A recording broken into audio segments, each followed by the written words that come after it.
ഏതാണ്ട് ഞാൻ പറഞ്ഞ നമ്മൾ 35-40 വർഷത്തെ ഒരു കാവ്യ സഫര്യ എന്ന് ഞാനിവിടെ കൊടുത്തിട്ടുണ്ട്. ആ കാവ്യ സഫര്യ എന്ന് തന്നെ പറഞ്ഞിട്ട് ആ കാവ്യ സഫര്യയാണ് നമ്മൾ ആശാനെ അനുസ്മരിക്കുമ്പോൾ, അല്ലെങ്കിൽ ആശാനെ ഓർക്കുമ്പോൾ, അല്ലെങ്കിൽ ആശാനെ പഠിക്കുമ്പോൾ ഓർക്കേണ്ടത്. ഇപ്പോൾ ഞാൻ പറഞ്ഞു, വീണപൂവ് ഉണ്ടായിരുന്നു, ശിവപ്രസവം ഉണ്ടായിരുന്നു, ചിന്താവിഷ്ടയായ സീത ഉണ്ടായിരുന്നു, നളിനി ഉണ്ടായിരുന്നു, ലീല ഉണ്ടായിരുന്നു, ശ്രീബുദ്ധചരിതം ഉണ്ടായിരുന്നു.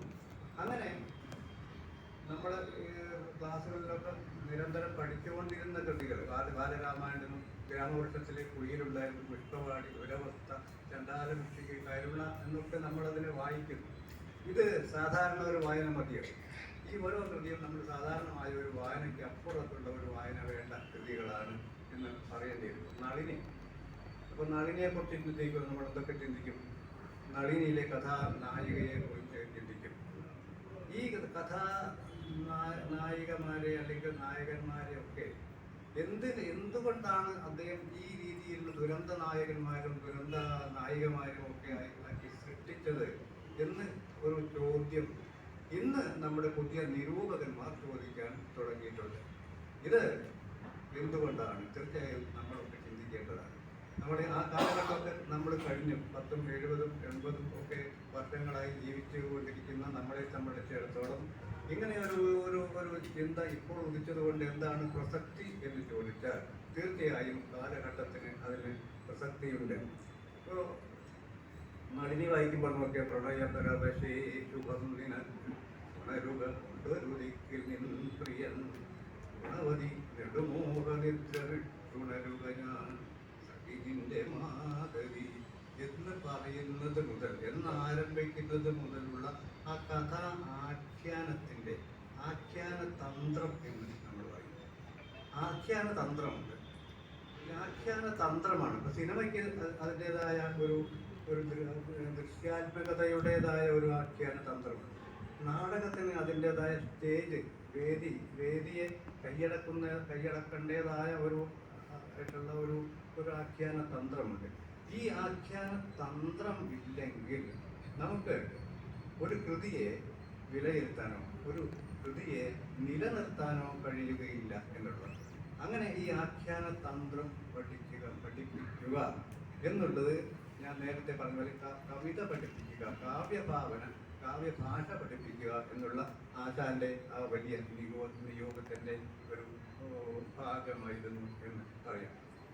ഈ കൃതിയിൽ തന്നെ അദ്ദേഹം ഒരുപാട് കാര്യങ്ങൾ നമ്മൾ തത്വചിന്താപരമായ പാഠങ്ങൾ നമ്മൾ പഠിപ്പിക്കുന്നു. സ്നേഹഗായകൻ എന്ന് നമ്മൾ പറയും, ഇപ്പോൾ ഭാവഗായകൻ എന്നൊക്കെ നമ്മൾ പറയും. പക്ഷേ സ്നേഹഗായകൻ എന്ന് പറയുന്നത് സ്നേഹത്തിൻ്റെ ഭാഷ പഠിപ്പിച്ച ഗായകനാണ്. ആ സ്നേഹത്തിൻ്റെ ഭാഷ എന്തായിരുന്നു എന്ന് നമ്മൾ ആ കൃതികളിലൂടെ മനസ്സിലാക്കും. ഇവിടെ നളിനിയും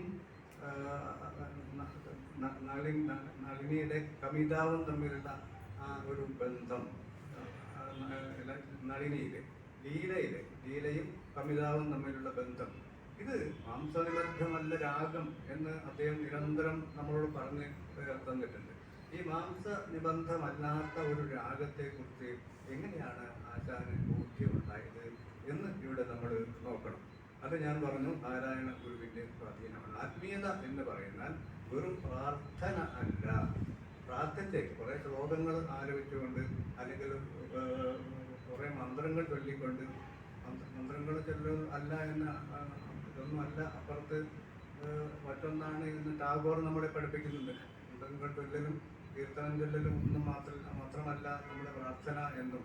ദൈവം എന്നുള്ളത്, ഈശ്വരൻ എന്ന് പറയുന്നത് ഈ വിഗ്രഹത്തിനൊക്കെ അപ്പുറത്തുള്ള മറ്റൊരു പ്രതിഭാസമാണ് എന്നും അത് ഒരു വെറും കണ്ണാടിയുടെ പ്രതീക്ഷയിലൂടെ നമ്മുടെ മഹാകവിയും തത്വചിന്തകരമായ എന്ന് ഞാൻ തിരുത്തി പറയുന്നു, നാരായണ ഗുരു പഠിപ്പിച്ചു തന്നിട്ടുണ്ട് എന്നും നമ്മൾ ഇവിടെ ഓർക്കേണ്ടത്.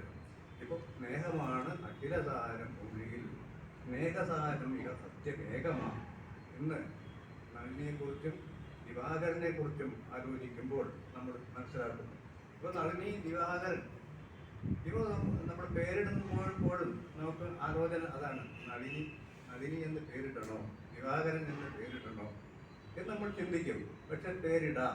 കാരണം അവിടെ നളിനിയും ദിവാകരനും തമ്മിലുള്ള സ്നേഹം എന്ന് പറയുന്നത് നേരത്തെ പറഞ്ഞ മാംസബന്ധമല്ലാത്ത ആത്മീയമായ മറ്റൊരു തലത്തിൽ നിൽക്കുന്ന ഒരു സ്നേഹമാണ്, രാഗമാണ്, അഖില സാരമാണ് എന്ന് നമ്മൾ പറയേണ്ടി വരും. ഇപ്പോൾ